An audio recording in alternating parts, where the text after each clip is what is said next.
Meenakshi Faculty of Physiotherapy. Admissions open for BPT and MPT. Apply now.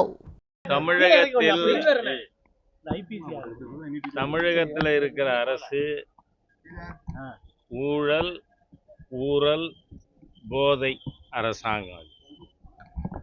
இந்த அரசு தொடருமானால் அடுத்த தலைமுறை முழுமையாக நாசமா போயிடும். ஏனென்று சொன்னால் பாரத நாடு முழுவதும் போதைப் பொருள், அதாவது அதிகமாக சிந்தட்டிக் ட்ரக், சர்க்காரே விற்கிற சாராயம் அது ஒரு பக்கம் இருக்கு. அந்த சாராயத்தில் குவார்ட்டருக்கு 10 ரூபாயாம், அது கணக்கு பண்ணி கரெக்டாக வாங்குறாங்கன்னு கேள்விப்பட்டேன். நான் ஃபுல்லாக இருந்தால் 40ன்னு. அந்த மாதிரி ஒரு போதையிலே இளைஞர்கள் அழிக்கப்பட்டு வருகின்ற ஒரு ஆட்சியாக இந்த அரசாங்கம் இருந்து கொண்டு இருக்கு.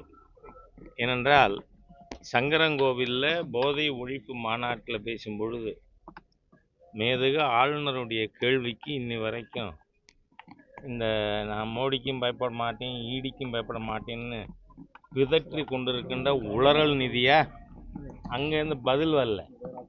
ஏன்னா மேதகு ஆளுநர் பெர்டினன்ட் கொஸ்டின் ரைஸ் பண்ணார்.